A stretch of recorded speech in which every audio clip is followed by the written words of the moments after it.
We welcome you to the Provo Municipal Council meeting. It is 5:34 on Tuesday, October 18th, 2016.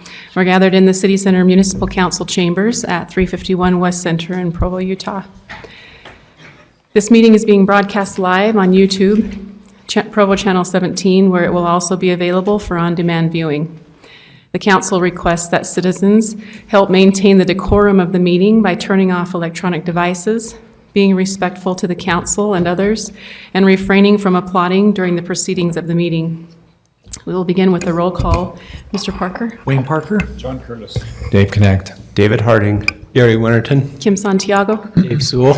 George Stewart. Kay Van Buren. Brian Jones. Cliff Strachan. Thank you. We'll begin with an opening prayer that will be given by Josh Gibbons.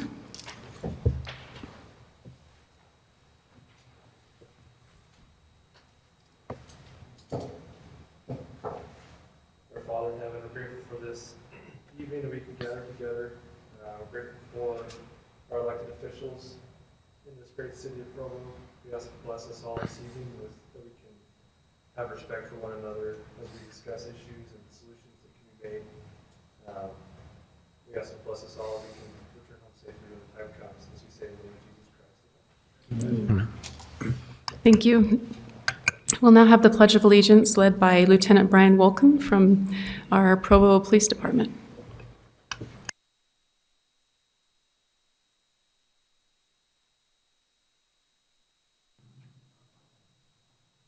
I pledge allegiance to the flag of the United States of America and to the republic for which we stand, one nation, under God, indivisible, with liberty and justice for all. Thank you.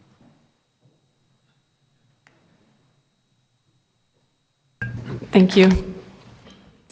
The public comment segment of this meeting is an opportunity for any person in attendance to comment on matters that do not appear as a public hearing on the agenda. Items not scheduled for public hearing tonight are item number 1.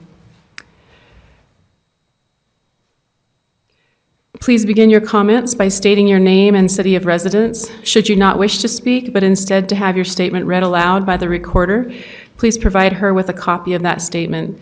The council and administration will not take any formal action on the matters that arise during public comment. If you are here to comment, or if you would like to comment on item number 1 or anything else that you had in mind today that is not scheduled for public comment, I encourage you to come to the podium at this time.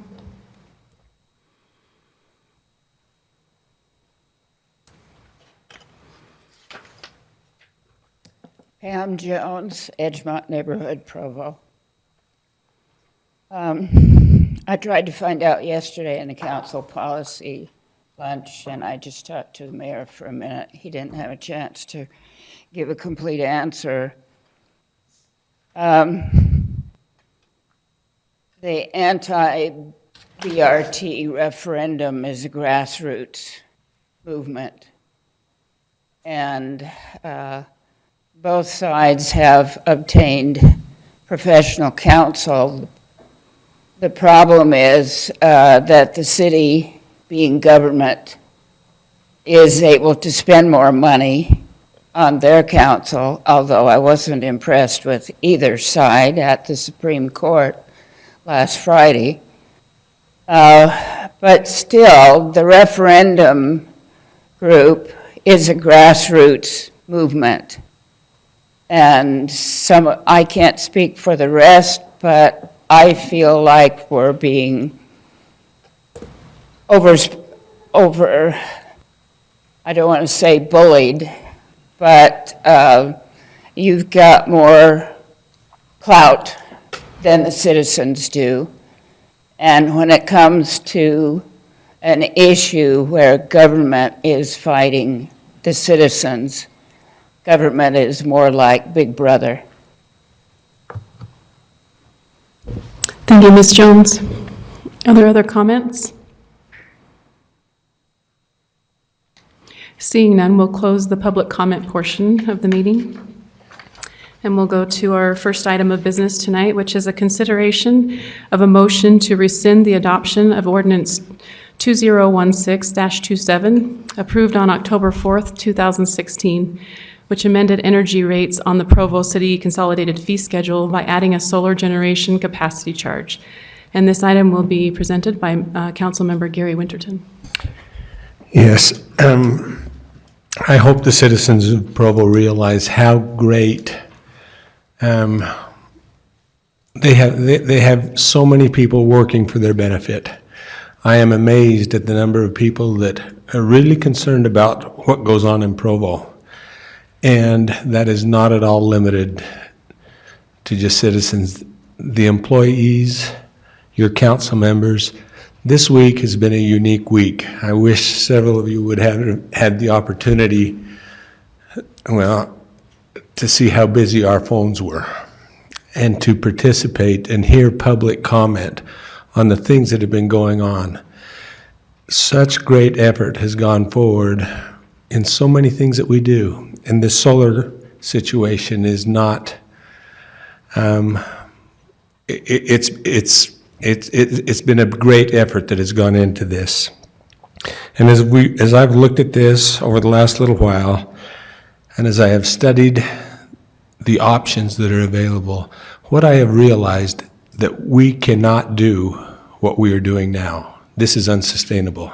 Changes need to be made. And some of the reasons that I voted the way I voted last week were because I was concerned for citizens. Mr. Stewart has shown me letters of people who put second mortgages on their homes up to $20,000 to buy solar power and not understanding the ramifications of what's going to happen in the future. Because we don't know the ramifications. We aren't sure exactly what's going to happen in the future. And so we were concerned about those things. And so we needed to send a message 2 weeks ago that things are changing and people need to be aware of it. Now, I believe that personally, I have a great faith in solar. I believe that's part of our future. How it evolves and how technology comes around, I think it's, we don't know. We'll see. But I believe it has a great part in our future. And I think community solar will also be a big part of our future. But as I have looked at this, I've had the concern about the timing with the growth of this industry and what I have heard about solar companies coming in and saying, we're going to really hit this area hard. I was concerned for our residents that they would not have enough information to make an informed decision. And I think we needed to send a message so that people so that we could protect our citizens. And with that in mind, I've asked Brian Jones to prepare a statement that people will sign as they come in to sign up for solar, that they will recognize that any discussion, well, maybe I should just read the statement, but I do believe, I'm just going to read this. Fees, changes, and rates described herein are subject to change at any time by action of the Provo City Municipal Council.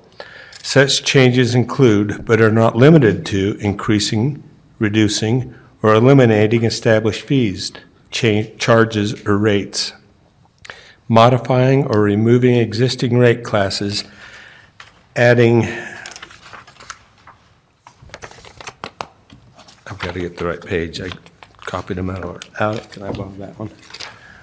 Adding rate classes, adding new fees, changes, or rates, whether such fees, charges, or rates are applicable to all power customers or only to customers of a defined group or class that includes customer.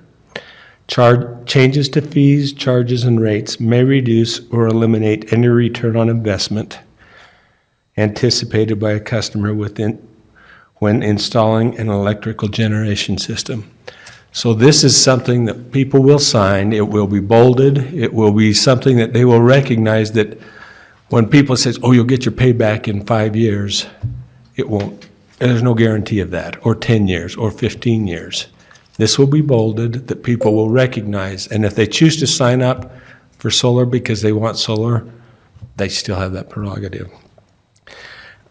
I believe that this will protect our residents from salespeople who are themselves misinformed. As we go forward, we have things that are critical. We need to maintain our grid system, and we're not doing that as under the present situation. We need to look at our transfers, and we're not doing that under the present system. Those are critical parts of our city, and we need to have discussions about that. As I've gone forward, I have felt always, it's been interesting over the last 2 weeks, I have met with so many people that said, oh, I don't understand. Now I understand better. I understand why you did what you did. And I think this will give us an opportunity. I plan on rescinding my vote with these conditions, that this statement be made available and required by anyone that is interested in purchasing solar. I will rescind my vote that we have a commission put together that within 90 days on February 7th, they will report back to the mayor and the council on any recommendations for the council to vote on. We may be back here voting on February 7th on exactly the same item, and I still think with the information that we had last week, it was the best option on the table. I do believe with all the people that are interested in this, I think that we need to give them an opportunity to weigh in and to participate, and I figure a 30-day implementation will not be detrimental to our city. It will be healthy for us to have that discussion. So I move to do the following: rescind the adoption of the ordinance 2016-27 approved on October 4th, 2016, to schedule a discussion for November 1st, 2016 work session to approve the creation and makeup of a joint commission to study the issue of rates. Thank you, November 7th instead of November 1st. To study the issue of rates, charges, and fees applicable to solar customers. Ask the Energy Department to prepare and implement a new updated net metering agreement that will put all potential solar customers on notice of potential rate and fee changes, and direct the proposed joint commission to report back to Mayor Curtis and the council on or before February 7th, 2017. And I believe, is it November 1st? No, well, no, you want to do February, schedule a discussion and work session to approve the creation. Oh, yes, it was The November commission. 1st. It is Oh, I'm November sorry. 1st. It is November 1st for the creation of the commission. It's November 7th for the, It's February 7th. February 7th for the report back. And I believe that this will give the citizens an opportunity to understand, and I believe as they understand, they will accept what we are doing and why we are doing what we are doing. I don't think there's been enough information going out. I think people are unaware of what happened. This will give us 90 days to inform the public, and I believe that we'll gain greater support for whatever decision comes from this commission and is ultimately decided on by the council. So that is my motion, Madam Chair. Okay, thank you, Mr. Winterton. Is there a second? Thank you, Mr. Harding. Okay. Any discussion on the motion? Okay. Appreciate your comments, Gary. I know this has not been easy, and I believe we can have and need a more complete discussion about whether we should be subsidizing solar, and if so, how much. And in that light, I would just like to give you a few numbers to consider as we talk about how much we are currently subsidizing solar. At the last meeting, we had 213 customers. I know we have more than that now, but I'm going with that as the basis for the numbers that I calculated. And over a 25-year period, which is the term of the financing for many of the people that enter into solar. They, for each person, the city will generate $26,000 worth of energy over that period. And that means we will not be selling them $26,000 worth as a energy company. And everyone in Provo is a shareholder and part of the energy company, Provo Power. So we have to consider the pros and cons. What are we getting or losing? And because we are not selling that power, we are not getting money contributed to our general fund. And we're unfortunately paying twice as much for the power through net metering than we could buy it on the wholesale from other power companies. So the net subsidy for each of these customers, and our net loss as from our general fund and other from our expenses to maintain the grid, is $13,000 for each of these individuals. And when you multiply that by 213, you get $2.77 million over the next 25 years. And that's a lot of money. Now, the $3 per kilowatt charge that we were recommended and did approve would recover $1.18 million. And so there would still be a rather hefty subsidy for new customers signing up. It would be about 1.6 million.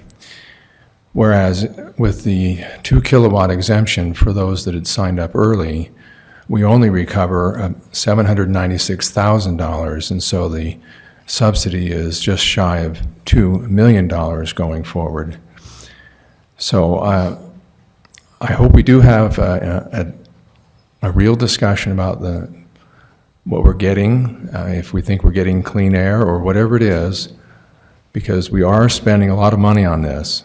And if we have 10 times that number of 213 sign up, then over 25 years it jumps from $2.7 million to $27 million.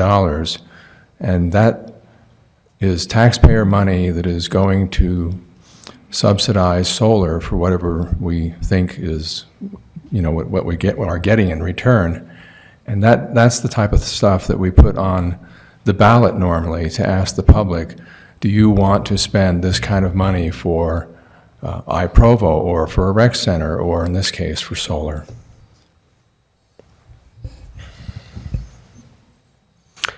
And I appreciate that, and those are the discussions I think we can have within 90 days. I believe that can be taken care of, and I want to keep the focus on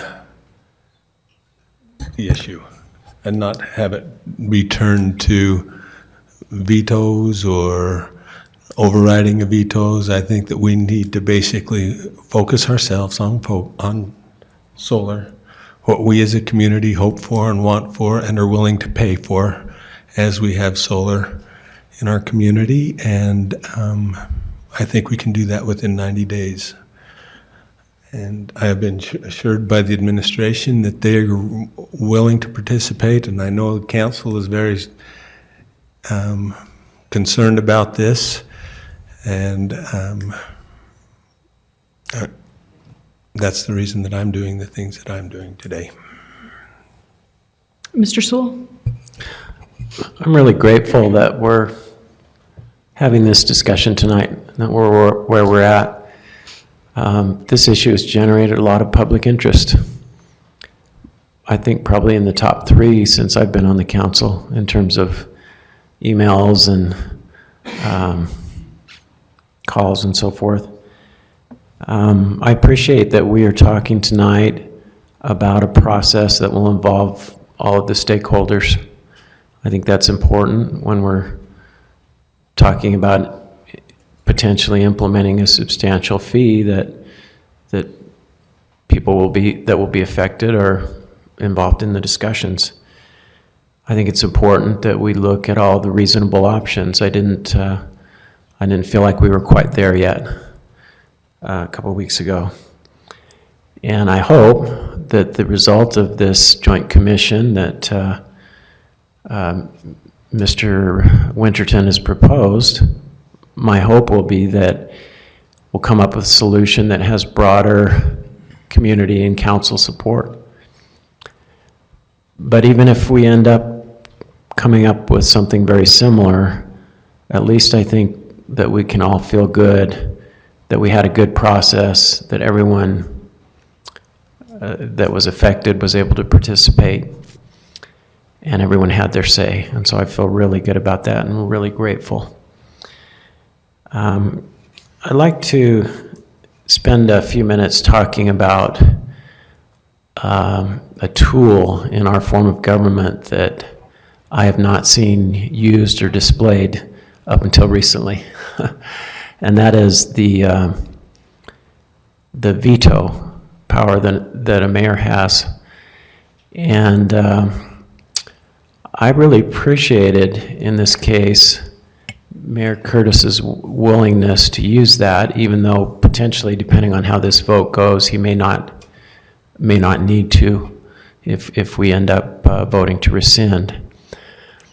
But I've been thinking about it a lot, and our form of government locally is somewhat patterned after the separation of powers at the federal and state level, but there's some interesting differences. If you look at the federal level or at the state level, the chief executive doesn't sit in legislative sessions every day. Legislators at higher levels of government have full-time staff. And whereas at the municipal level, according to state code, the mayor may and usually does participate in all of our meetings. And he may offer his advice and counsel freely, according to ordinance. So it seems to me that he is intended to be an important part of the legislative process, the way I read it. And even more so than at higher levels.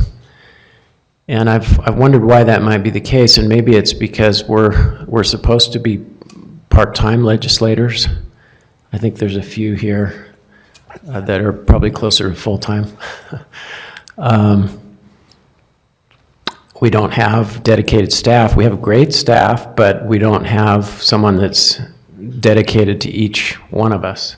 So we kind of have to share the staff that we have.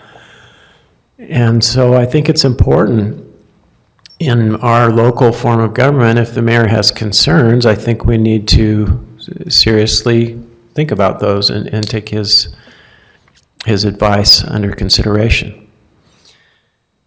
Another thing that I wanted to mention is that I don't think the use of this tool should be viewed as adversarial. I felt it was a very principled use of the tool, or potential use of the tool, and I hope that this remains sort of an option that's on our minds as we go forward through the years, and eventually with new mayors and so forth, that will be a respected part of the process. I'd like to talk about football really briefly. In the analogy of teams, as the legislative branch, are we on the same team as the executive branch, or are we different teams?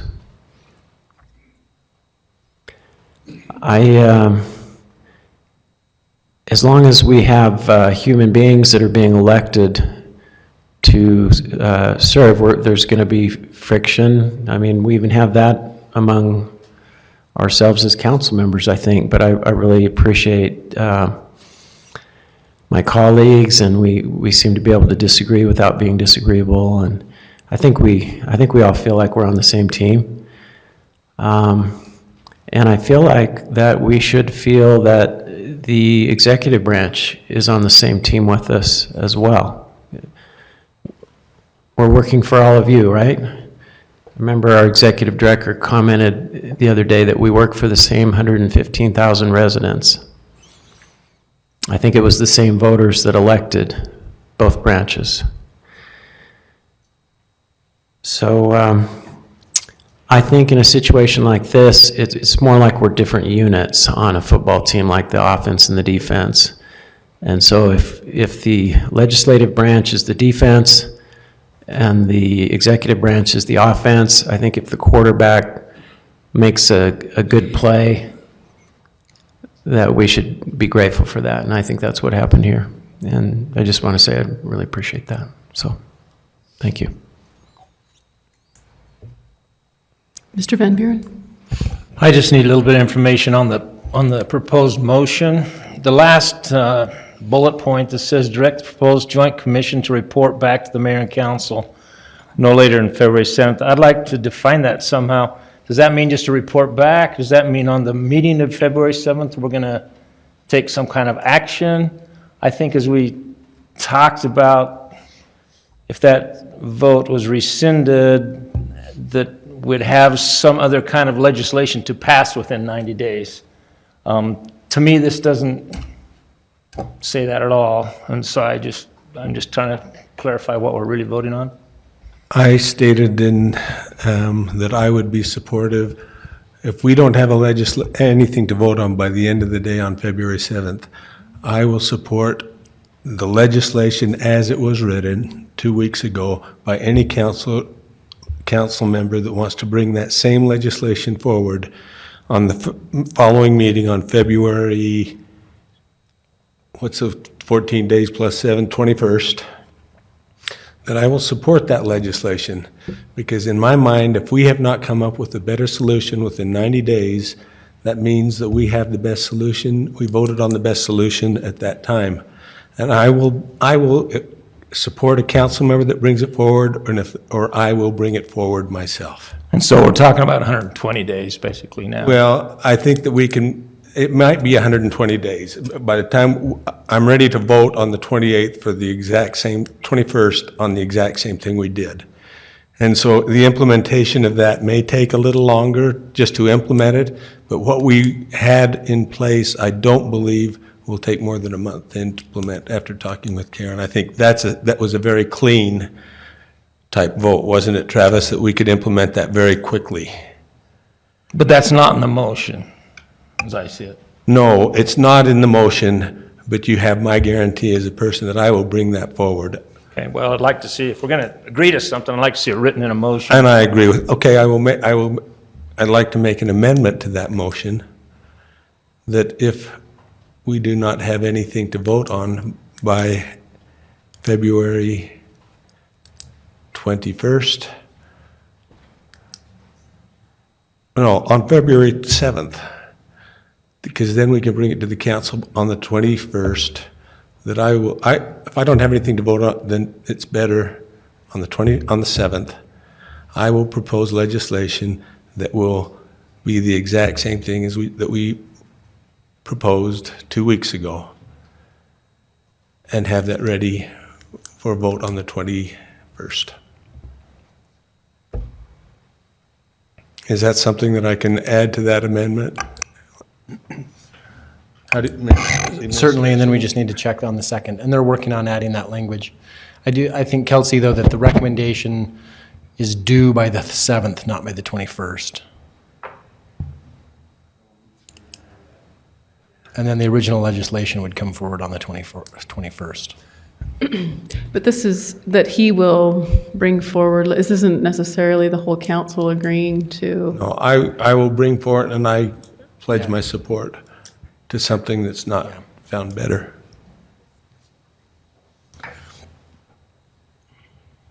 Can you see that? Does that reflect what your intent?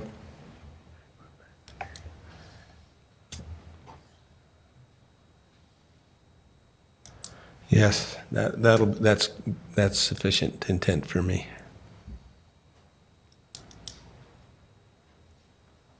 George has it. Is there, So, is there still a second? Yes. thank you, Mr. Harding. Mr. Stewart, did you have something you wanted to say? Thank you. I was confused when the mayor threatened to veto what we passed. I was on the energy board before I was elected to the council a year ago. And we've been working on this project for a good year and a half anyway. Never have we received any indication. In fact, the proposal that we adopted was brought forth by the power department, approved by the energy board, and discussed rigorously by the council, I felt, discussed by the energy board, and I was surprised that all of a sudden what we had done, in fact, I asked Wayne Parker, as I left to stand after our vote, Wayne, how did we do? And Wayne said, you did well. You did good.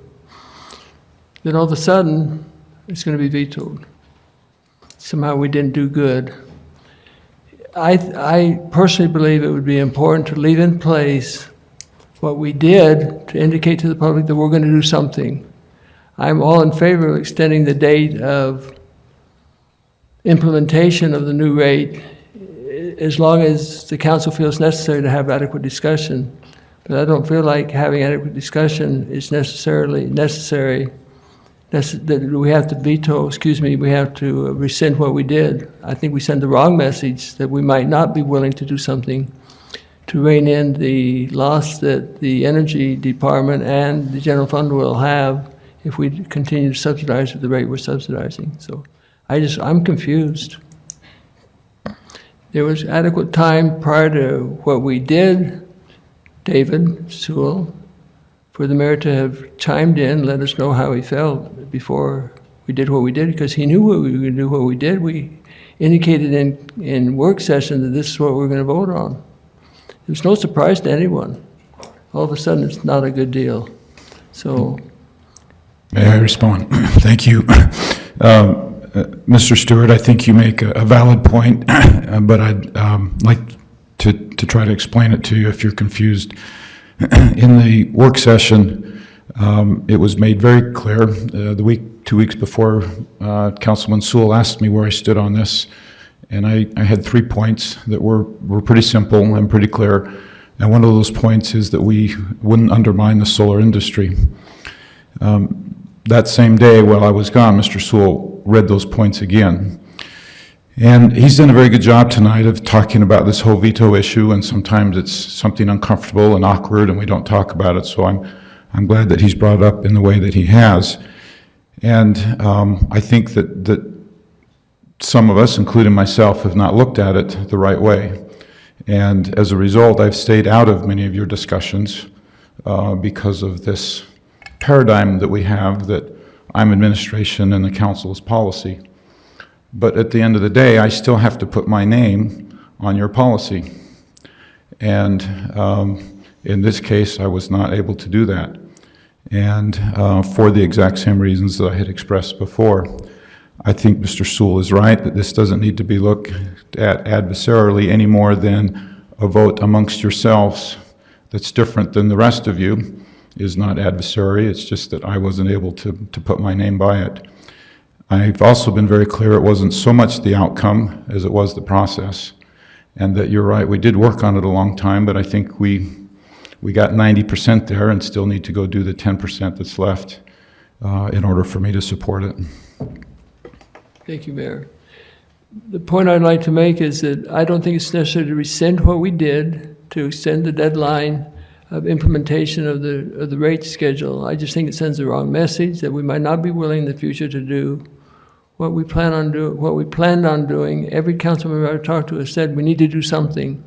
We did something. We can leave it in effect until such a time as we've thoroughly discussed it, and then all we have to do is extend the date of implementation till February 7th. It wouldn't change at all. Then there'd be no reason to rescind.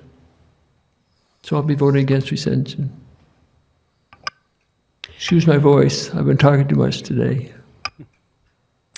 So as I look at what was rewritten, it doesn't say Councilman Winterton will bring forward the original legislation at the February 21st council meeting. That makes it sound like the whole council is on board with bringing back the legislation, rather than Councilman Winterton. If you pass the motion the way it's drafted, you would be agreeing to bring it back for another vote, but you wouldn't necessarily be guaranteeing the results of that vote. But the wording makes it sound like the whole council as a body will be bringing that, I don't know. Does that make sense?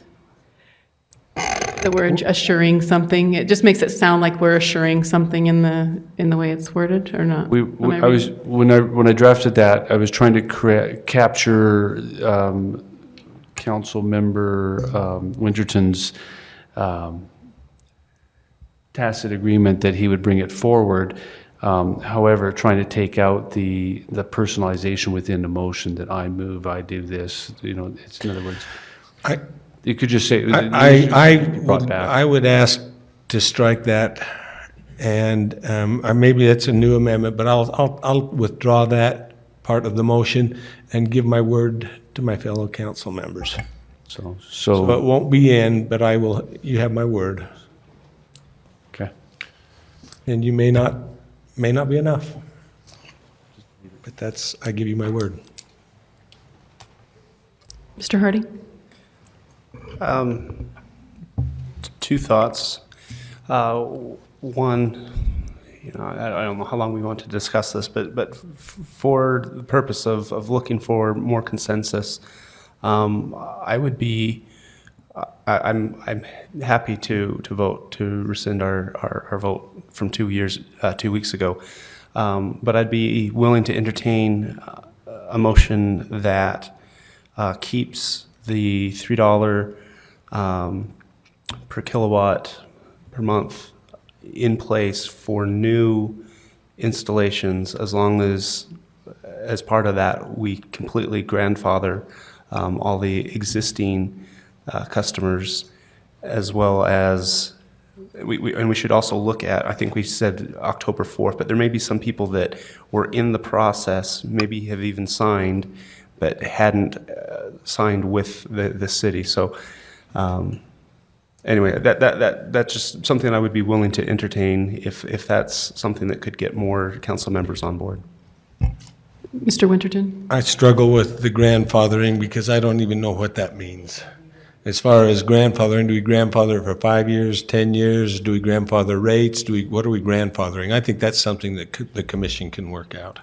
I think that was the idea, was that those details would be worked out by this commission that we put together, that all of the details, to try and put it together here on the dais was the problem that we faced 2 weeks ago. And so I think that the idea was, let's give this to the commission, let's put the commission together. In 2 weeks, we'll have that commission formed and let them work out the details and come back with a recommendation. Mr. Sewell? I think the language that was there a minute ago actually works. I had the same concern that you did, Madam Chairman, but as I thought about it, could we just temporarily put that back on there to look at? I don't know, it's his motion, so. Well, I mean, just so we can see what it looks like, yeah. So the way I read this is we're talking about a scenario that is as likely to happen as getting hit by an asteroid, I think. We've commissioned, we're putting together this commission, and this scenario that we're talking about here is on February 7th, they say, we've got nothing for you. We just don't know what to do. And I don't think that'll happen. But if it did, I'm okay with saying, just like this says right here, that then what we'll have at the February 21st meeting is the same ordinance version that we had before to discuss. That doesn't necessarily mean we'll pass it, doesn't necessarily mean it doesn't say what we'll do with it. Does that make sense? Mr. Jones? If I could just propose a couple alternatives. I think the motion as it was proposed by Mr. Winterton, I think, is not necessarily reflected by this language, in the sense that he did say that he would bring it forward. Now, the one problem with that, though, which I think is what Mr. Sewell is somewhat alluding to, is that a motion by the entire council for Councilmember Winterton to do something is kind of odd, right? So it makes more sense in my mind, and I think this is why Mr. Strachan proposed this change, or proposed this language, is it makes more sense to say that if the majority of the council is approving the motion, then the majority of the council is saying that that is what will happen. Now, having said that, I would propose that I think the intent may be more fully captured by saying council will consider instead of council will bring forward. I agree with that.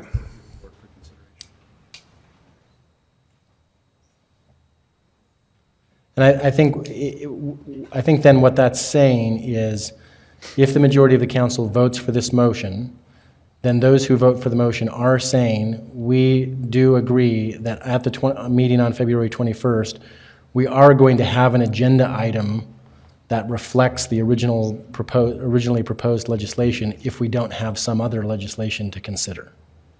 Mm-hmm. And that's, I think, all that it's saying. But I'd look to, since he did withdraw his amendment, I'd look to Mr. Winterton for some clarification on whether he wants that to be part of the motion or not. Mr. Mayor, did you have something you wanted to say on that? Yeah, I'm just thinking procedurally, Brian, we've seen the council members continue, is there a mechanism that just pushes this, if it's rescinded, that they can put it on as an agenda item, which I think is the same thing that you were talking about for that council meeting, and make that decision tonight to put it on the agenda? Sure, I think we could amend the motion so that the motion says that there will be an agenda item on February 21st to consider legislation. I mean, I think that's what it says now, but we could change it around. Everybody's comfortable that it's on the agenda, somebody has to pull it off. Right. I think the intent also is, of the Joint Commission is that February 7th, if you have recommendations and you discuss it as a council, that something is going to the meeting on the 21st. And if not something new, something old. Mm-hmm.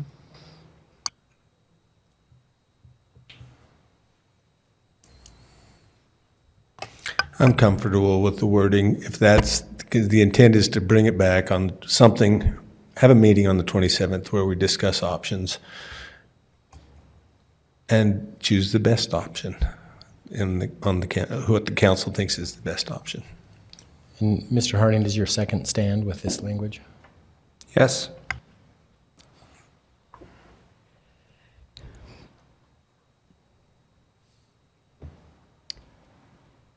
Mr. Stewart?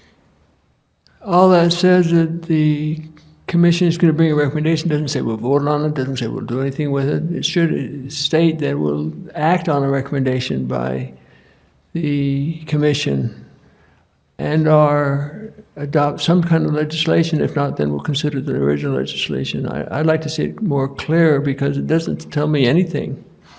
That we're going to have a recommendation, great. What are we going to do with the council? Mr. Jones? I don't want to overstep my bounds, but I have a proposal.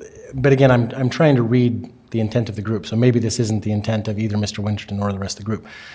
It may be more appropriate to delete that sentence and say, at the February 21st council meeting, the council will consider either legislation proposed by the commission or the original legislation passed on October 4th.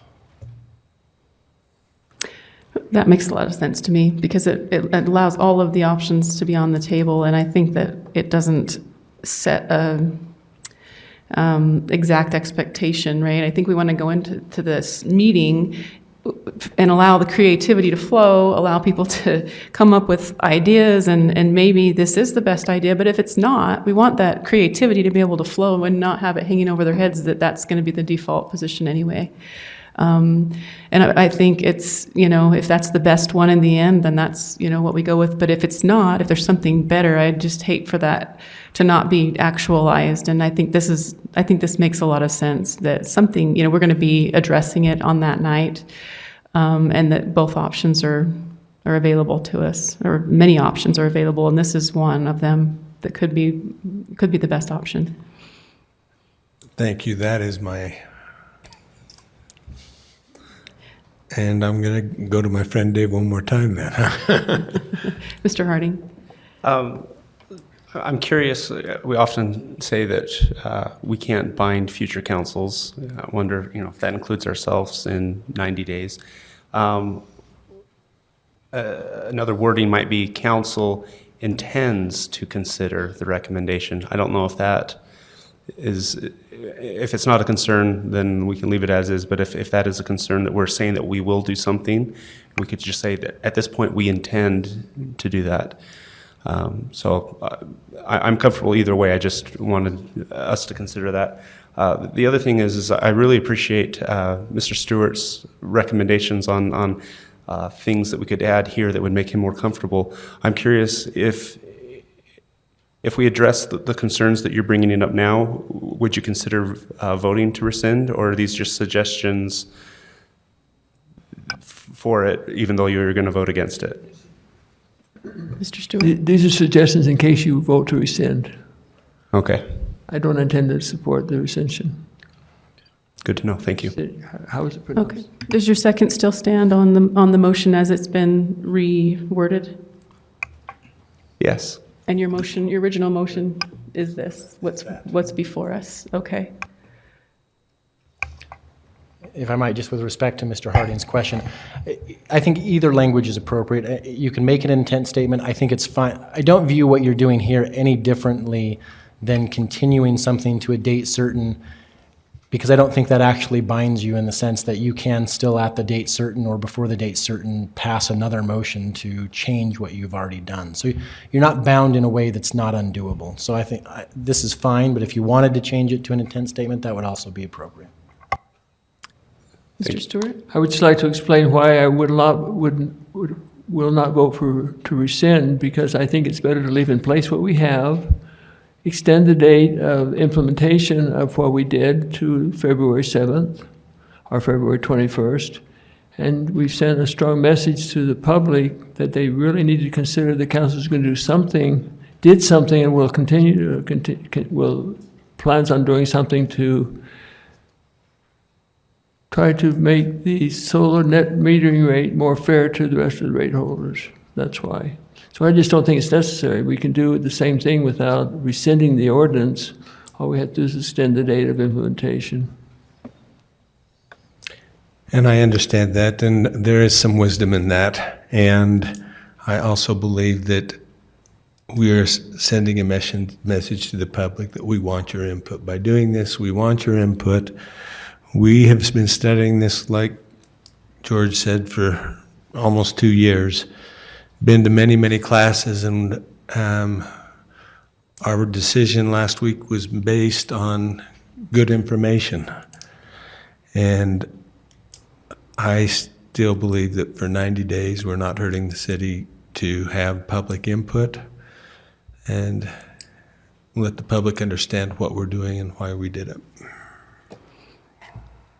So I just would like to thank Mr. Winterton for his willingness to look at this again. As I mentioned in the last meeting, I feel like there was more conversation that needed to happen, and to engage more of our stakeholders. And I believe that this could, they could come back with a recommendation before February 7, but we're allowing time to have adequate discussion, I think, and be able to really vet the issue and come back with a recommendation. So I appreciate the more time. And having said that, so we have a motion by, did you want to say one more thing before we vote? Okay, Mr. Stewart? I'd like to know the makeup of the commission. Will it be decided by the council? Who's on, this is the council commission, right? It's a commission. It's a joint commission with the Who administration. makes a decision on who serves on the commission? And we will have the discussion on that on November 1st in our council meeting. Okay, fine. Mr. Mayor? I do think it's important to define that, and what I would suggest in leadership on this week, that we put together an outline that we would propose and see if we can get in harmony and then propose that to the council. Is that agreeable? Okay. Since it's commission that's going to advise the council, I think the council needs to approve the commission. I agree. So that's fine. I agree. And that would, according to this, that would happen on November 1st. The council would agree to the makeup of the commission. But in order to get there, we, council leadership and the administration would get together and make a proposal. Okay, thank you. So we have a motion by Mr. Winterton. We have a second by Mr. Harding. And comment before the vote? Yeah, I appreciate the language that has been put in here to warn customers that if they enter into agreement now, that all of these fees may change in the future. My only concern with this is that it comes very late in the process. You could have customers that have made it all the way through. I don't know, is it possible that they may have already signed contracts with the solar company, and now as they're entering into the agreement with the city, now we're putting in the advisory. I don't know if there's tools at our disposal where we might let the potential customers know up front of this information so that they don't go through a very long process to find this out at the last minute and then are under pressure to sign. Mr. Jones? I can address that briefly. Obviously, I haven't seen the contracts for every company, and so but the ones that I have seen all include a provision in the contract that even if the contract's already been executed, that it can be voided if the individual can't get a permit from the city. And the language that is proposed that you've seen is part of the net metering license agreement, which if they don't sign, they can't get a permit. So my anticipation is that while I think you raise a great point about there could be public engagement or public education efforts prior to this to make sure people do know that even if they aren't advised until the point when they get to this point, I think if they're unwilling to sign that agreement, they can't get their permit, and if they can't get their permit, then they can't be forced to install, if that makes sense. Mr. Stewart? I would feel more comfortable if the mayor would put on his blog, number one. And number two, that we publish it in the next newsletter from the city, from the power department. I think it's critically important. I think it's going to be really unfair to people. So I'd like to suggest to the mayor, I know he can make his own decision, but I'd like to see it in the mayor's blog that this was discussed in the council meeting, and we just want to be sure everyone's adequately informed. And we have two methods, your blog, which is great, number one, and number two, we have the newsletter with our energy bill. I'm happy to participate in that at a very high level with all of our tools. Sorry, my voice is also right there on the edge. The newsletter, we have a difficult situation. Today we were discussing January's newsletter, and I have just a few days to get January's newsletter in because it's about a 2-month behind cycle. So that may not be the perfect tool, but I'm happy to engage all the tools that we have, and we can still talk about the newsletter and see if we could possibly get it in December, and if not, even if we still want to do it in January. Okay, thank you, Mayor. Mr. Harding? And then I'd like to just call on the solar industry to make sure that your potential customers are aware of this and make that good faith effort that they are aware of the potential changes that are coming. Thank you. So we have a motion by Mr. Winterton and a second by Mr. Harding. Those in favor? And those opposed? The motion carries with Mr. Harding and Mr. Winterton, Ms. Santiago, and Mr. Sewell in favor, and those opposed, Mr. Van Buren, Mr. Stewart, and Mr. Connect.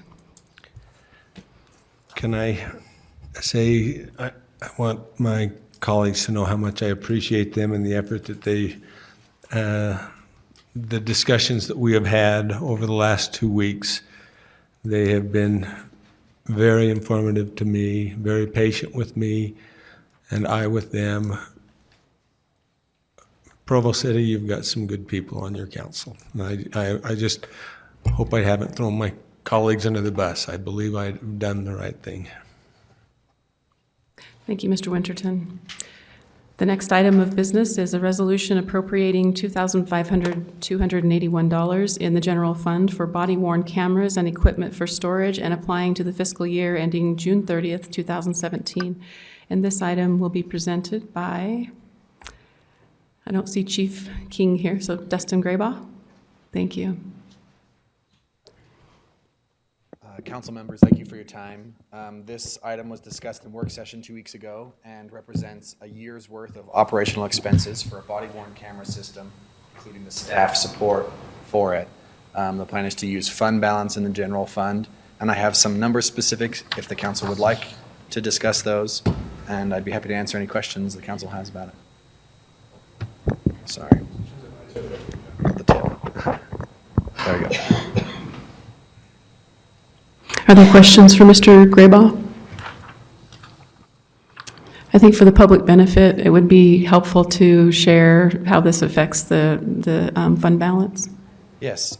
So given our current projections for the fiscal year 2016, we expect to be at just over 25% of our annual fund balance reserve. So it would be 25.35%.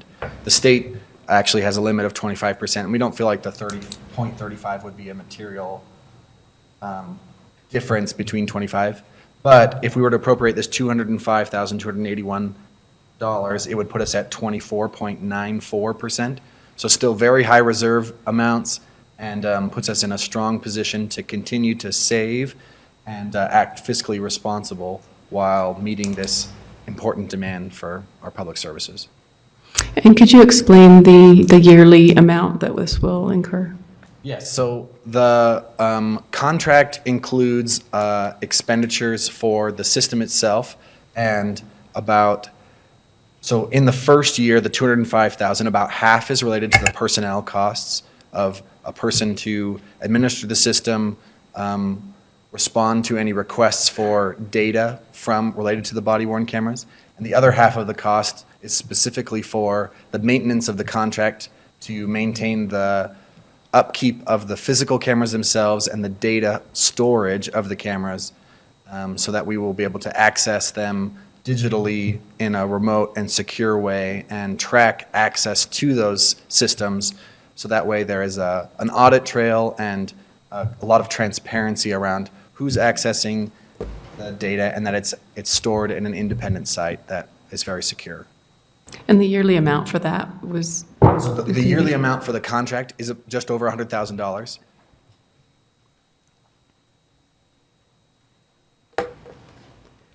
And this has been almost a 4-year process where our officers have been, I don't know if. 4 years, is that? 3.5. 3.5 years. Evaluating different systems, and have settled on one that is popular among large municipalities and I think leading municipalities in law enforcement. And we're very confident that we've had a very rigorous process in selecting this tool that will not put us in a financially unstable position in the future. And the public response that the police department is getting from the possibility of having body cameras, can you explain that? Yes, I think they've had a good outreach effort, and from their Citizens Advisory Board, and I don't know if you want to mention a little bit about the process and invite Officer Lieutenant Wilkin? Thank you. So when we selected the body-worn camera system that we wanted to implement, we also implemented started a draft policy for the body-worn camera. When we did that, we presented that draft policy not only to the officers, some of the citizens groups, our Citizen Advisory Board. We had it reviewed by even the ACLU to get buy-in from the public to make sure that we had a very good policy. Everything that we've received back so far has been very positive from the public as far as the camera systems go. There's a large demand from the public out there for public safety and police to have these body camera systems, and it's been all very positive for us. What goals do you feel this is going to accomplish for the police department? What do you see this doing for your department as a whole to have these And you are displaying one. I don't know if you can show the, what's that? Are we being filmed right now? He has to announce that first. Has a light on it. I think the biggest thing is when people know that they're on camera, everyone behaves a lot better, whether it's the public, the officers. Studies have shown there's a decrease in use of force with body-worn camera systems. The complaints have decreased, just overall complaints.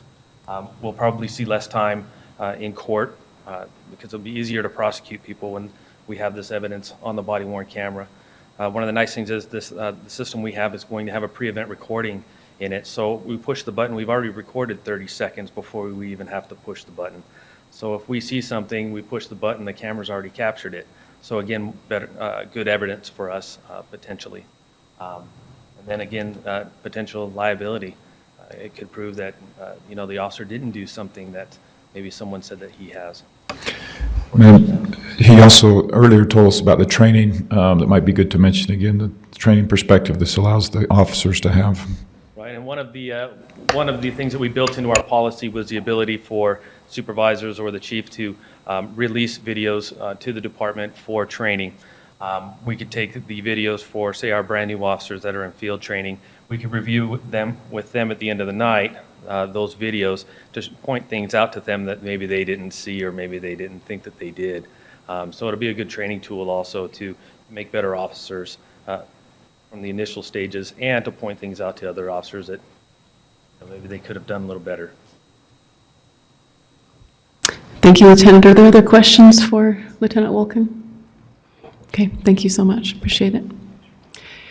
Thank you, Mr. Graybaugh. So I'll bring it back to the council for discussion.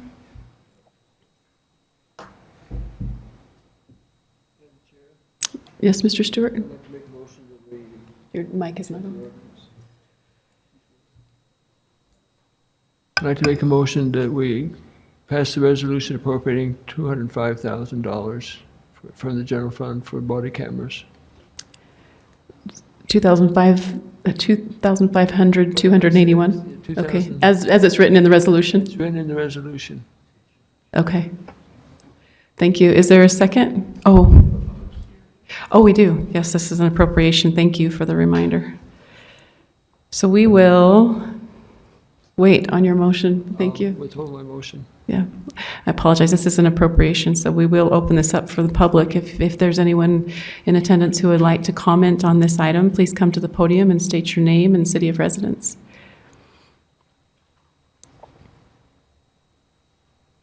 Seeing none, we will close the public comment portion of this item and we'll bring it back to council for a motion. I'd like to make a motion to approve a resolution appropriating $205,281 in the general fund for body-worn cameras and equipment for storage and applying to the fiscal year ending June 30th, 2017. Thank you. Is there a second? Thank you, Mr. Sewell. Any discussion on the motion? Those in favor? Thank you. The voting is unanimous in the affirmative.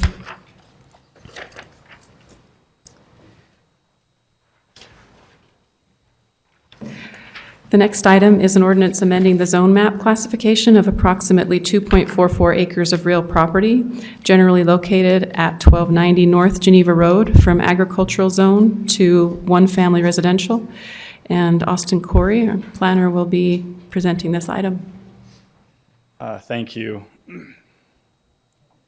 The subject property, as you can see, is bounded by, it's on Geneva Road, bounded by the I-15 corridor on the east, and to the west, you can see a little bit of a blue color there. That is the Lakeview Elementary School, to give you some perspective of where this site is. This map is actually the general plan map at the moment. The yellow color indicates a residential designation. The text of the general plan speaks about this area developing in residential with a limit to the density of 4 units or less, 4 units to the acre or less. This is the zone map. You can see that it's currently zoned A15, which is an agricultural zone, and the applicant is seeking to zone it to a residential zone.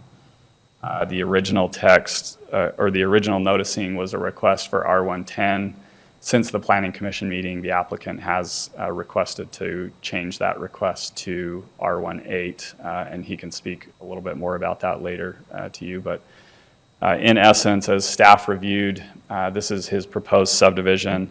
It actually meets all the requirements of an R110 development with the exception of Lot 1 and Lot 7, which those are both the lots that front Geneva Road.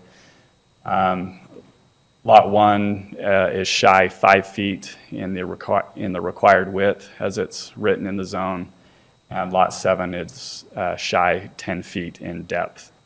The depth is measured, or it's determined to be depth because of the location of the front door of the residence per our 1406 definitions in the ordinance. So because of those discrepancies, and as we discussed a little bit in the work session a couple weeks ago, what staff has been hearing from the council is a hesitancy for rezones on the west side. We are asking for a little bit clearer direction for how to proceed for even more rezones, as we obviously do have them coming in, not just on this property, but because of the recent decisions by the council and the lack of the subdivision meeting the request that the applicant originally applied for, we felt that the rezone could be potentially premature, barring any clearer direction from you, the council. I'd be happy to answer any other questions. Hopefully that at least summarized the request that's before you at the moment. Thank you, Mr. Corey. Are there questions? Mr. Sewell? So something similar to this came before us a while back, didn't it? If I'm remembering that right, could you describe when it came to us, what the decision was, and what's different about this? So this particular subdivision, in 2007, there was a subdivision that was done on this property. It was into two different parcels. I believe we have that image. So this was a subdivision that was approved in 2007. Lot 2 is where that existing home is that's on Geneva Road, and then Lot 1 at the time didn't have a home on it, but the applicant has built a home there that's incorporated. It's actually Lot 2 of the proposed subdivision, but he built it in a location in anticipation of achieving a rezone later on. Other than that, there's nothing that's been formally voted on by the council since then. 2 years ago, we had this come before us, a year and a half, 2 years ago. And I thought it was a similar proposal. Same thing. I don't think we voted for it, but it was I think it was a similar proposal. Yeah, it came before you, but it was withdrawn before there was any motion or anything. Oh, okay, that's why it didn't go through. Okay. Mr. Connect?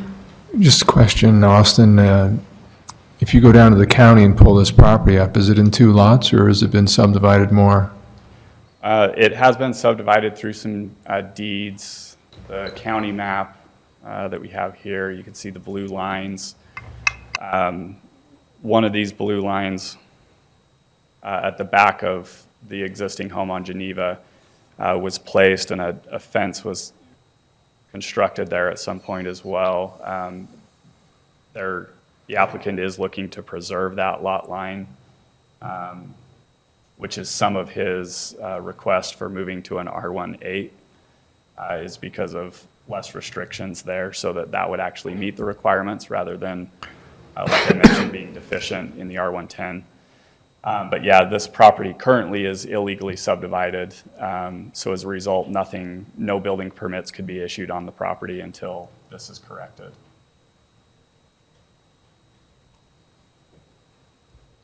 And it was, the city recommended that he build differently when he rebuilt the home there for that purpose, wasn't it? So that he could subdivide it properly, if I remember right. There was something to the effect that the house was torn down and then rebuilt in the same spot, but it seemed like the city wanted them to build it, I'm going from memory now. Is Bill Pepperoni here? Do you remember Bill? I wasn't involved in that. Are you? Okay. I think that was some of the discussion by the neighbors in the public comment and also in the neighborhood meeting. Okay. I'm not sure it was things presented in our meeting. At least that's my memory.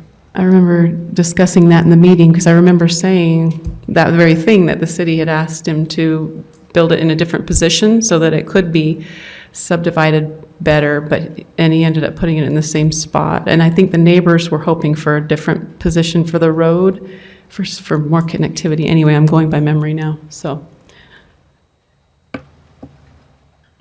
Mr. Harding? Community development is asking for some policy direction as well. And in our previous conversation, I believe it was Scott's Corner, we talked about how one of the tenets of the Southwest area is for an integrated plan.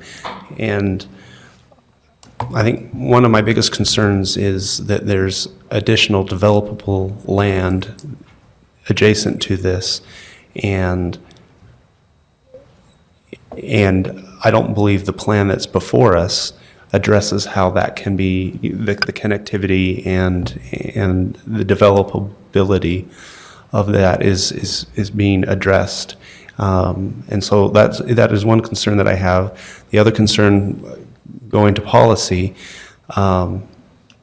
we have discussed back and forth quite a bit. I don't think we've ever really settled on the appropriateness of proactive zoning, or if the general plan suggests something, that we should go ahead and zone it and then just wait for a project that complies with the zone and then it can go in, where our past practice has been to show through the general plan what is appropriate there in the long term, but wait until we see an appropriate plan presented to actually do the rezone. And so I think community development has floated the idea that or maybe it was the planning commission floated the idea that we can go ahead and rezone this because we all understand that it should be R110 at some point. That's aligns with the community's vision for this area. So we might as well do that and then decide on, and then only development plans that fit that zone can come in. But I'm still not comfortable yet, and that's been kind of the discussion, that it's difficult to proactively zone unless you're comfortable with the provisions within that zone. And at this point, I'm not comfortable with that, and so that's another. So I'm not comfortable with the argument, well, let's just zone it R110 because we know that's what it will be at some time. I think there's added protection in leaving it as agricultural until there's a plan that everyone feels good about and addresses some of the integration questions. Mr. Van Buren? I'd just like to respond to that a little bit. I think that objective is good, and we've talked about it a lot, and I think we need to continue. I think it also has practical application. I would challenge any of you to come up with an application for this piece of ground that can do some of those things you're asking about. Connectivity for the property next door. There's a house there and there's a house there, and I don't see how in the long term we say, here's a road that can connect those pieces. I don't see how that could ever happen without knocking down a new house, and I don't know that the city would ever require that. This is a piece that's surrounded by developed property, except for those two pieces to the north. So I understand our objectives with what you're saying, but I don't know how they apply to this piece of ground. I just don't see that. And the difference between an R110 and an R18, I don't think, is going to make that changes to allow the house that exists to stay, kind of, isn't it? Isn't that the house that needs the R18 is the house that is there? Is that correct? Yeah, the home on basically we'll call it the southern corner of that. So that lot line could move one way or the other. The other application to that would be the proposed Lot 1, which would be this upper corner. Because of the location that this home was constructed in, that lot line really doesn't have anywhere to move farther away, because that would then become a violation of the setback laws for that home. So it's actually more about this lot than it is the existing home on the southern corner. So if the side yard line on the southern lot was moved to the east, then that would make that fit the R110. I mean, that would allow it to fit the R110 code. Correct. But the one on the north could never, I mean, to be a lot, it can't. So the only option there is to have that be part of that second lot, basically. Under the current R110 standards that exist right now, yes. Mr. Connect? Question, Austin. So right now it's in 2 legal lots. The current subdivision, there's 2 lots.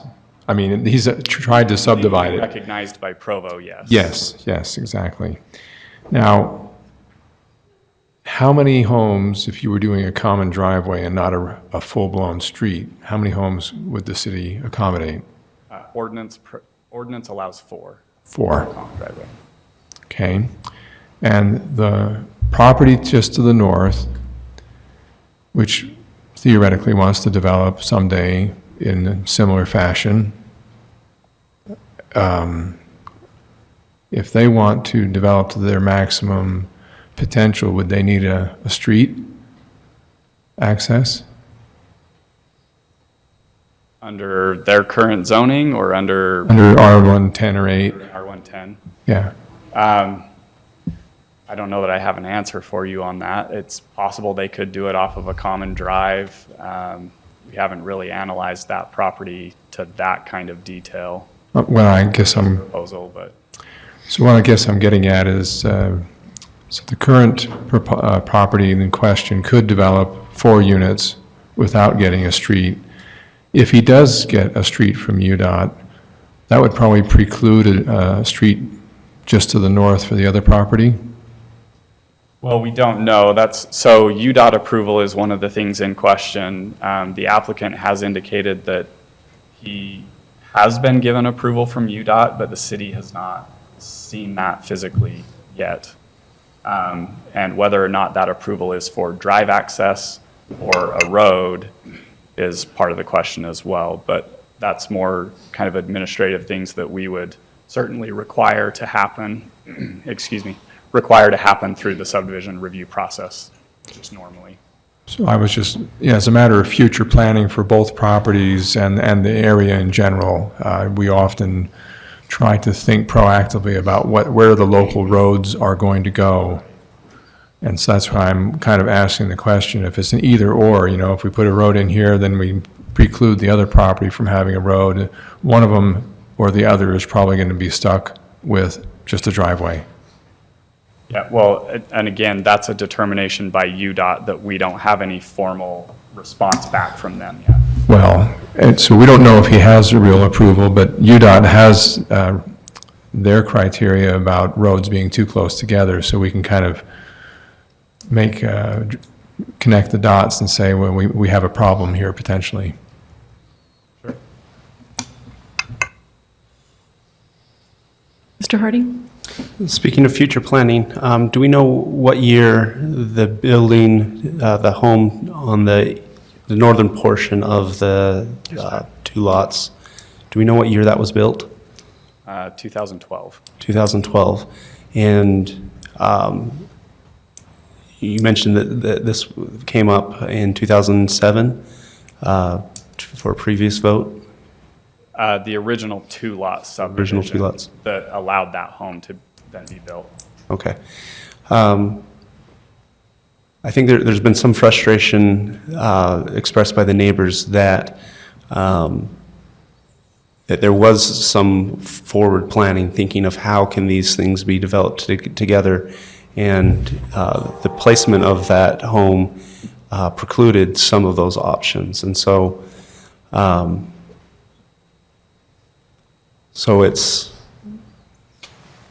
it's difficult to make great accommodations for a difficult placement of a home if that was done with the understanding of the difficulties that it would create. So.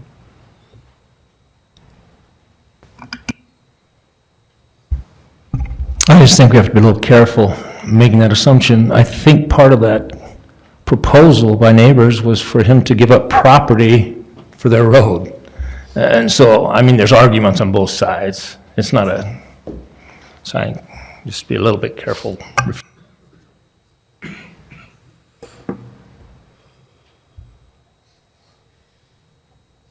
Okay, thank you, Mr. Corey. So the neighborhood chair is out of town, but she did have a written statement that we'll have Janine Weiss read at this time, if that's okay. I have that. Do you want me to read that? Oh, you want to read in? that? Sure, Mr. Strachan, thank you. So this is from Beth Allagood, Lakeview North Neighborhood Chair. To the City Council in regards to the zone change along Geneva submitted by Nathan Chappell. I apologize that I'm not able to be there in person. There are a lot of mixed feelings about this zone change and possible subdivision. While most of the neighborhood assumes that houses will eventually be built there, many feel that Mr. Chappell has not been fully honest in his dealings with the neighborhood. At one point, he presented a map of the proposed subdivision that had another road just to the north showing that these two properties could be developed without tying into his. When asked if this was UDOT supported, he said that it was one scenario. Last week, I called UDOT to see what would be accepted. The road proposed for Nathan Chappell's property barely fits into the minimum distance requirements and would be allowed, but no other road access would be acceptable between 1210 North and 1390 North. The two properties just north of this property would have a very difficult time developing beyond what they are now. Another major issue is that Mr. Chappell has illegally subdivided the property already. Many feel that the illegality should be resolved before anything else is done. I personally believe that rewarding bad behavior only gets you more bad behavior. Thank you. Thank you, Mr. Strachan. This item is scheduled for a public hearing, so we will open this up to the public. If you would like to comment on this item, please come to the podium and state your name and city of residence.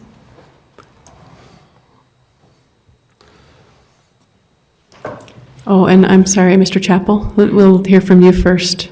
Okay, Thank thanks. you. Yeah, Nathan Chappell. Apparently, a lot of people don't know what existed. There was a home there, exactly where we rebuilt the new and restored one. Okay, I do have the plat. Where's that plat that you have? Can I point to it?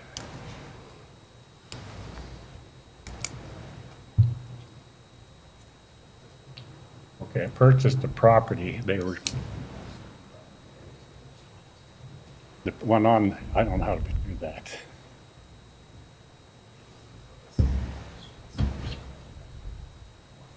Okay, anyway, the two piece parcels were purchased separately at a separate time from different owners.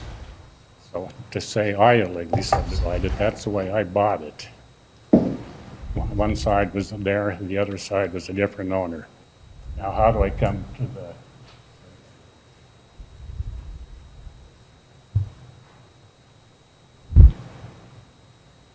Okay, so on lot 2 is where the one house existed that was taken down, and then we rebuilt a new one there. And this plat has been signed by UDOT, and I forgot to bring the signed copy with me tonight. Now, going north, there is another 2 accesses going into the existing property. Mr. Barry Sossack from UDOT, and I don't know who she talked to, looked at my proposal, and he said, yeah, we have 2 accesses, and we would probably allow another one to go in there. So there's nothing that I said. She talked to the wrong person, whoever that was. That's where the other road would go. I've got a lot of neighbors. Did you get any emails from, like, Mike Taylor or any of these people?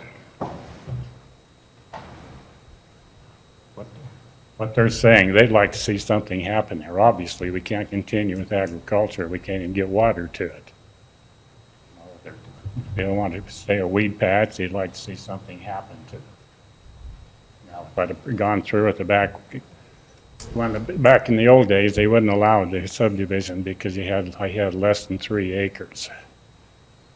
But we've got that one resolved now, so. If we were to go with the permit, I mean, not a permit, but with the recording, what did we call it when we do a development agreement that we'll maintain our 10,000 square foot minimum lots? That's what all the neighbors would be happy with. If that subdivision were in Grandview, we'd be fine because we wouldn't have a planter strip that had been given up for Grandview. They're all curb and gutter combinations, so we had our footage on there. Just a matter of where in the city it happened to be and at the time it happened to be. Now they put in a planter strip which took away, what, 7 feet, I think. We'd have made it had they not put that in. But I have a signed agreement by UDOT that they've accepted that subdivision. So are there questions for Mr. Chappell? And did I remember that right? I remember the home was torn down, and then before you built it, it seemed like the city said that, or suggested a different position for it so that there could be better access. Was that the conversation back then? That's what I remember it being. I don't know who brought it up. I don't recall it. In our meeting that we had here, okay. That home is placed exactly where the other one was. When I dug it up, we took out the old septic and everything, so. Right. It's not like I don't know how they think we could have developed to the north.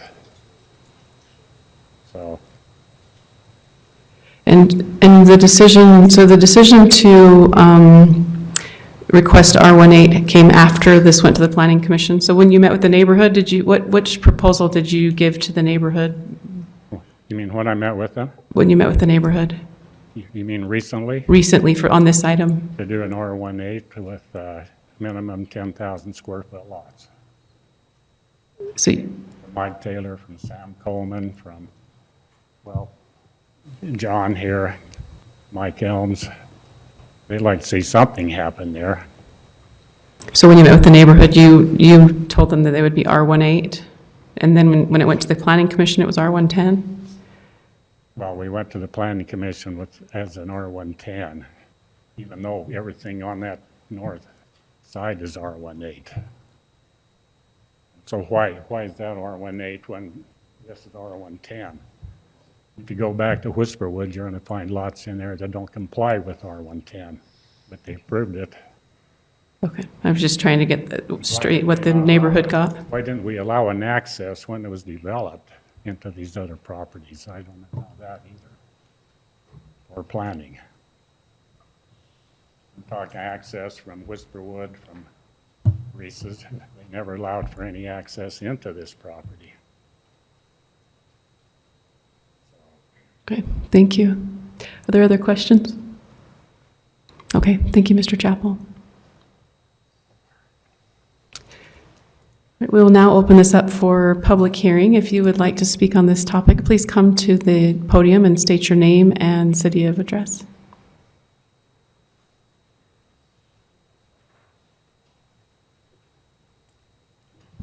John Meredith, and I'm actually the resident in Lot 2.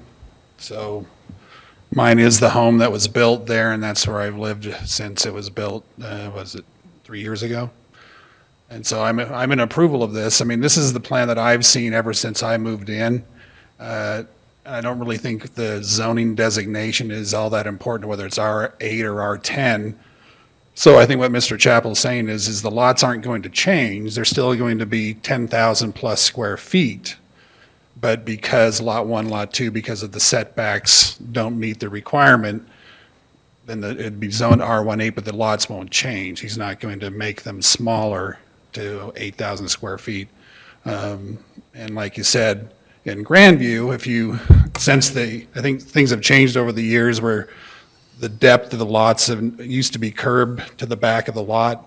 Now they're from the inside of the sidewalk to the back of the lot, so it's about 17 feet that you lose in the size of your lot because of that now. So if these were in previous zonings, they would actually fit the R110 criteria, but square footage size, they're actually certainly meet that. So, I've had to live in here for 3 years, and I think part of the, they talk about neighbors not being in support of it. I mean, I don't know, the only neighbor I know not in support of it was the neighbor to the north, and that's because he wanted, like Councilman Van Buren said, he wanted property. He essentially wanted Mr. Chappell to build him a free house. So, since that didn't happen, now he's, but, living inside, in there, I mean, I can say that we definitely are in approval of this, and I know that the owner in Lot 7 is also, he's written a letter in support too, so. Okay. I guess my time's up. Thank you, Mr. Meredith. Are there other comments? Seeing none, we'll close the public comment portion and bring it back to the council for discussion.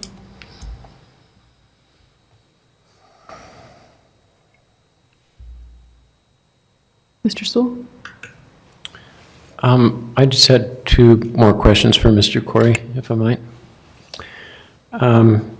So in the staff report, you mentioned that you haven't seen had confirmation from UDOT about the road access. Are you concerned about that, or if not, why? When I was mentioning approval of the subdivision, the administrative process, that's certainly something that we would require, or else the plat wouldn't be able to be recorded and approved. Couldn't go forward. It's just a note of concern that we have not yet seen the approval despite requesting it, and being able to just tie up that loose end is all. But the project could not go forward until you did get confirmation. Okay. Then the other question is, I can't remember if it was in the report or in the neighborhood chair's comment, talking about they wanted to have the illegal subdivision corrected first. Is there a way to do that without moving ahead with this, or what? What's your position on that? Certainly, the property could be deeded back in a way that would place the original lot lanes the same as they match that two-lot subdivision, but going through a process of recording a new plat and things would correct that as well. As far as staff's concerns with it, it's nothing about the fact that it's been illegally subdivided, other than we can't by law issue any building permits on a property that's been done that way, and we would just like to see it corrected, whether it's through this method or through the original. Okay, thank you.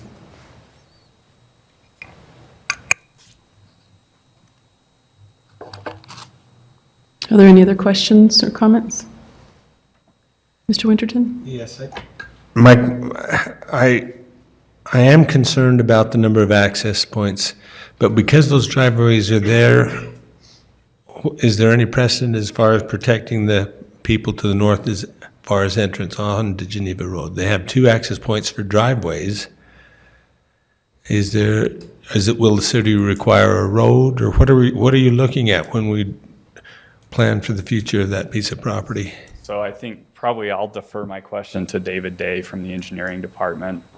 I've expended the amount of knowledge that I can to use as far as the UDOT process. They're a complicated animal, so he could probably best answer that.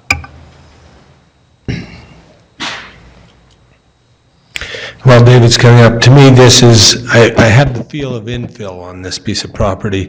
So as far as looking at the overall plan, I don't see that that's going to change our overall look for what we're planned this area to be. So I see it more of as an infill type situation, but I am concerned about the people to the north being able to access their property appropriately. Again, my name's David Day. I'm with Provo City Public Works. The question, the way I understand is you're worried about the accesses to the two property owners to the north. Correct. So currently, they're two separate owners, and they have two separate driveways. I think if anything was to happen, they would probably have to combine their two properties. And then most likely UDOT would approve a city road. I'm guessing that, I don't know, but that would be normal convention. You talked about the 4 lots on a common drive. That would be another option. But it seems as though those two property owners would have to probably work together to do either one of those scenarios. Otherwise, they would just use the driveways that they've got. If they wanted to change anything, they could just tear down they could actually build another house, take the other one out, build another one, and use that same access. Yes. Yeah, it wouldn't change their current right. They have two. Each property owner has their driveway access, and they're not going to be denied that at any point. So they'll maintain that.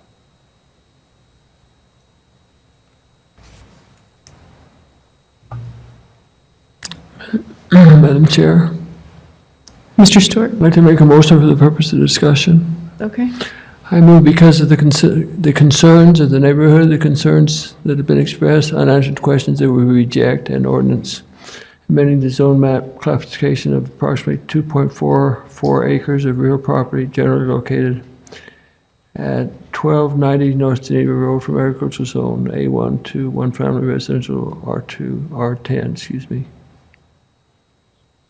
Thank you, Mr. Stewart. Is there a second? Thank you, Mr. Harding. Discussion?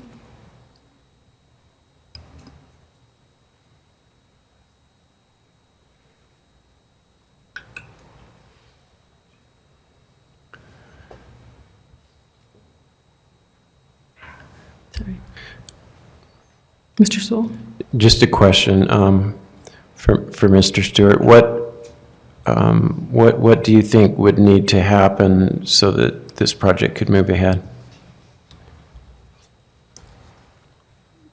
Resolve the illegal subdivision, get issues taken care of with UDOT, be sure that the developer would develop the way he says he's going to develop, given its past history of moving ahead against the city's recommendations. Okay, thank you. If I could add to Mr. that. Harding?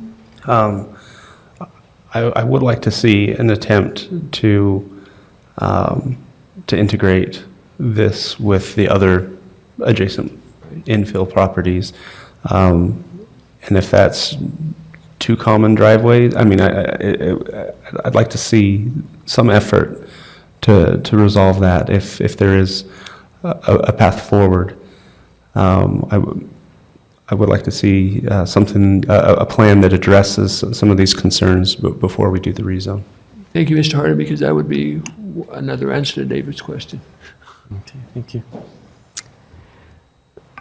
I wonder as well, if the neighborhood got the plan as R18 and then Planning Commission got the R110 plan, would they still recommend approval of R18, which is being apparently requested right now? It seems that Planning Commission got a different proposal. I know on the west side, there's been a push for more R110. People, from what I'm hearing from residents on that side, are asking for bigger homes that people can move into, and that they have a lot of R18. So that would be another thought too, or concern, as to what the Planning Commission would recommend given the R18 suggestion. Can I address that? Just Yeah. I think not the confusion. The question between R18 and R110 deals with those setbacks issues, not the size of the lot nor the size of the house that could be built. The R110 requires a 10,000 square foot lot, and if you look at all of these lots, there's one that's almost 15,000, one that's 12, one that's 11, one that's almost 14. They're not even approaching an 8,000 square foot lot that an R18 will be designated. So if this proposal, now, I would also say that the lots couldn't change. In other words, we go to an R18 and then we come back with a proposal, it's now instead of 7 lots, we have 9. That would be, but I don't think that could happen, could it? I mean, aren't we, if we approve the R18, it's got to be this development or that layout of those lots? So what you're hearing tonight is a request for the zone, not for the subdivision. So it's a little confusing when we show you the subdivision that he's talking about. What the applicant is suggesting with the development agreement is to do what you're suggesting, that as part of your, if you were to make a motion to approve an R18 for the purpose of putting this subdivision in conformance with those zoning requirements, he would also proffer a development agreement that would restrict it to just what you see here and nothing else. So we have that protection.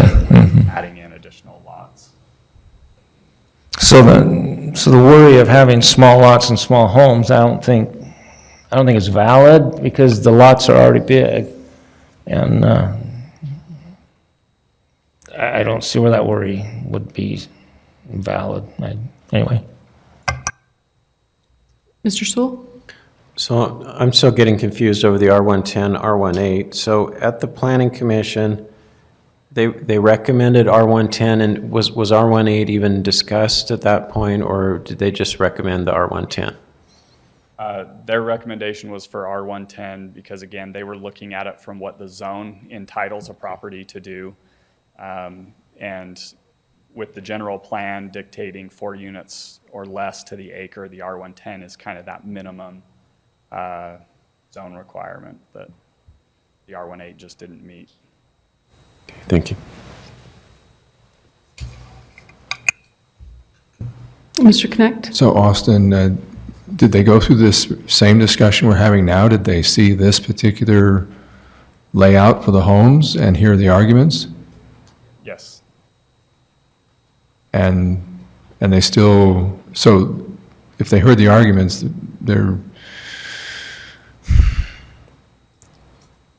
it would seem like R18 is the way to accommodate the irregularities, whereas R110 is a problem, and they recommended something that's a problem, right?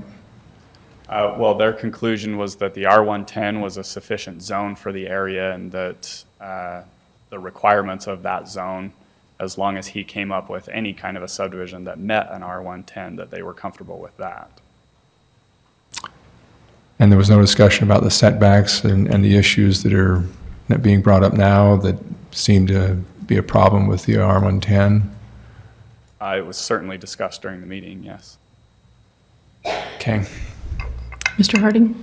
So it's been a couple weeks. I read the Planning Commission report a couple weeks ago when this was originally on our agenda.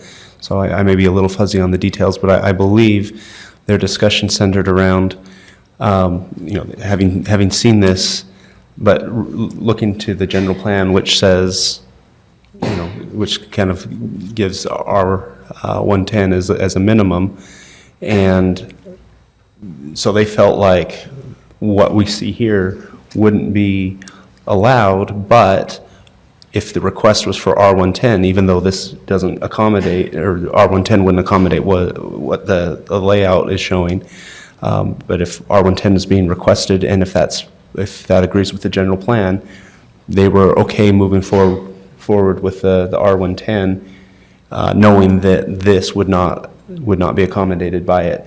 And I think goes back to that argument that I tried to address at the very beginning, policy questions. I believe the Planning Commission appears to be more comfortable with the zones, and so they're more comfortable with proactively zoning, whereas I've expressed my concern about that.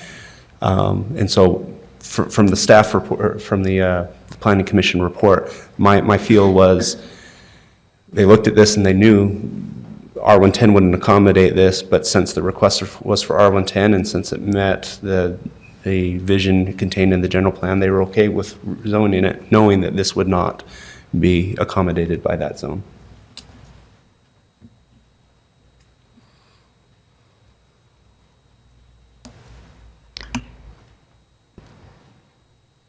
So has there been conversation with the owner to the north so Mr. David Day recommended that as far as the roads go, that there would be work with the owner to the north to try and work that out. Can you explain that again? You said 4 lots?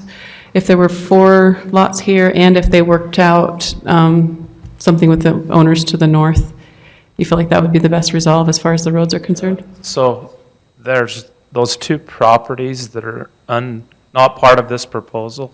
There's this one here and then this one even further north.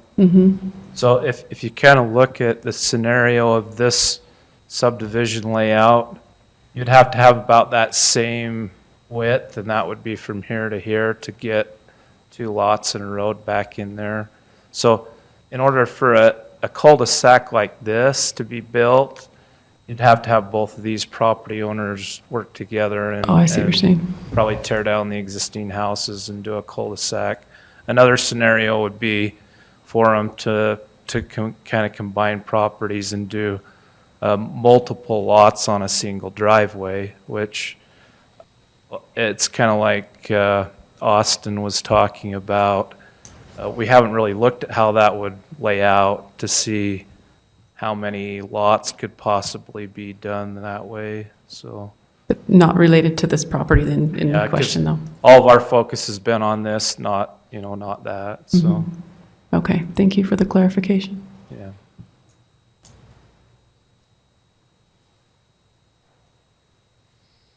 Are there other questions? Discussion? We have a motion on the table by Mr. Stewart and a second by Mr. Harding.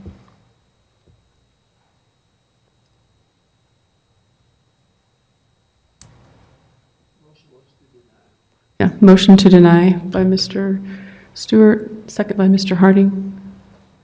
Conversation, yes, Mr. Sewell? Can I just ask a question of the council? So it seems like if we were going to completely follow what the Planning Commission is recommending, we would just zone it R110. But that's sort of the same as denying it in some ways. So which is preferable between the two, if we had to choose between those two? Anybody care to comment? Mr. Harding? It's a great question, and I think that's kind of a long-running question that the council's trying to grapple with, along with community development. But as of right now, I do not feel that there's sufficient protection in our zoning, and we've said that we need to fix our zoning ordinances. But I don't feel that there's sufficient protection that I feel comfortable proactively zoning. I think one indication of that is how often we get development agreements, and we get those because that tips us to the point that we're willing to rezone. And so if we proactively zone, then we don't get that opportunity to wait for a proposal that is good enough to compel us to rezone. And so, and again, if at some future time, maybe if we fix the zone, or maybe if someone makes a more compelling argument, you can convince me otherwise. But in the meantime, I'm not comfortable with proactively zoning. And so I think the difference between denying and just moving ahead with giving it an R110 zone, which the current proposal wouldn't fit into, it would be pretty much the same as proactively zoning. So that would be my discomfort with that option, and why I seconded the motion.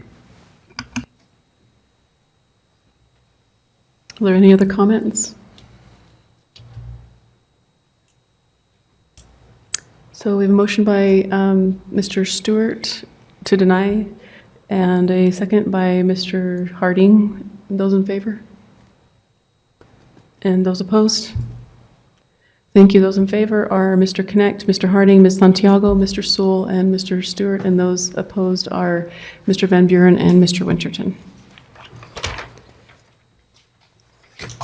The last item of business tonight is a resolution approving an online civic engagement Madam services. Chair, Yes. I'm sorry to interrupt as you're doing that, but I think just for the record, it's probably worth just think this is clear to everybody. It's probably worth just restating that the result of the vote was that the motion carried and therefore the ordinance failed. Failed. Yes, thank you for the clarification.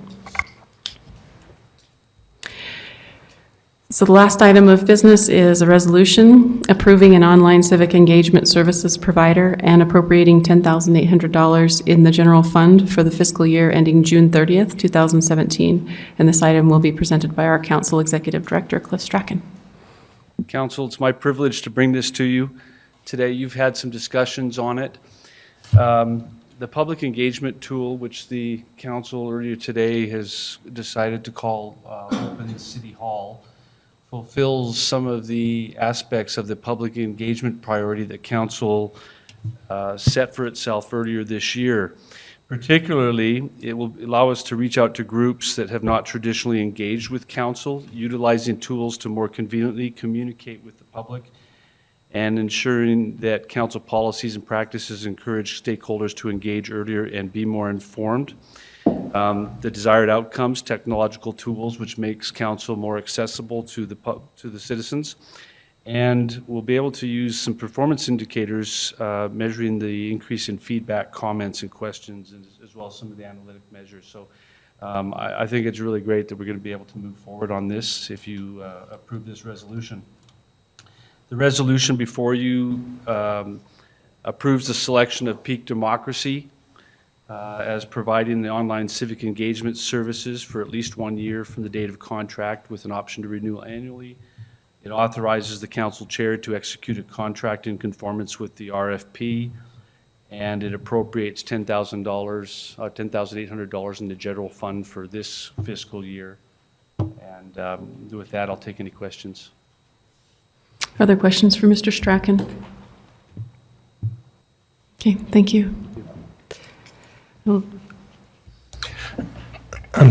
can answer this, Madam Chair. We are committing this for 1 year at this point. We come back again next year, or either have it in the budget. We're not right now. We're asking for a special appropriation. And next year, we will vote on having it in the budget, probably. Is that correct? It would be an ongoing item in the budget, and provided the council continues to like the product, we'd renew it again in October. Thank you.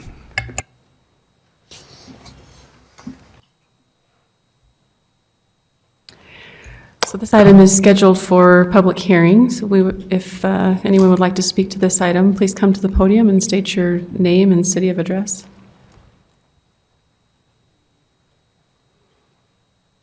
Seeing none, we'll close the public hearing portion of this item and we'll bring it back to the council for discussion. Mr. Connect?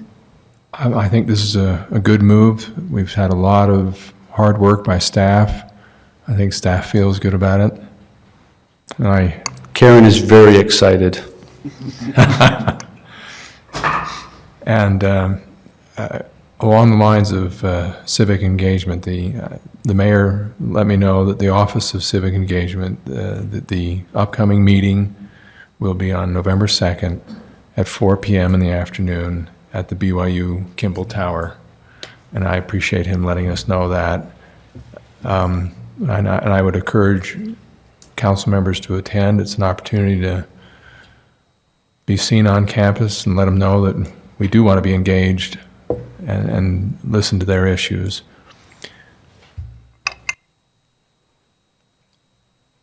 Thank you, Mr. Connect. Are there other comments or a motion?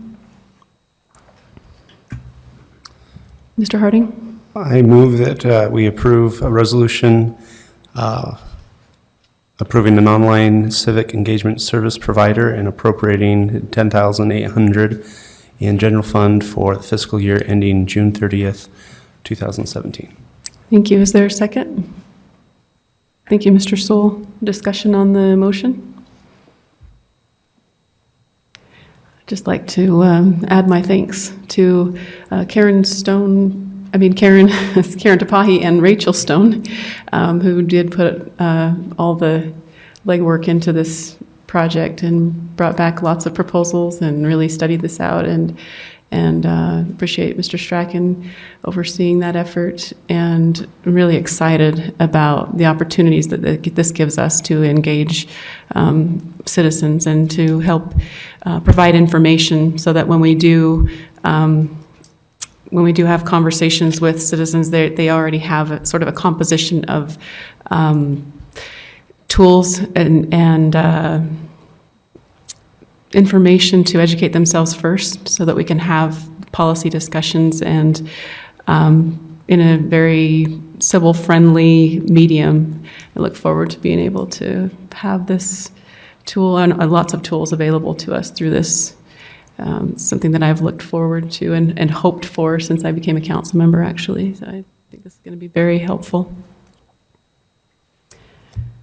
So any other comments or questions, Mr. Harding? I think it would also be appropriate to thank Mr. Sewell as well as Ms. Santiago for the leadership shown on this priority of civic engagement. And I think this is a great step forward and something I'm excited for our residents to be able to utilize.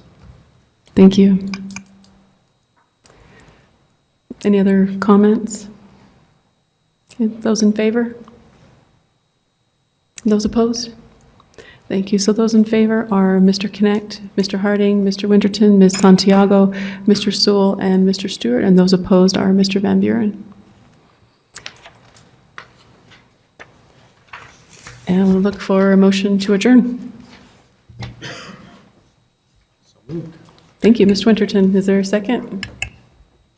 Thank you, Mr. Connect. Those in favor? The voting is unanimous in the affirmative. Thank you.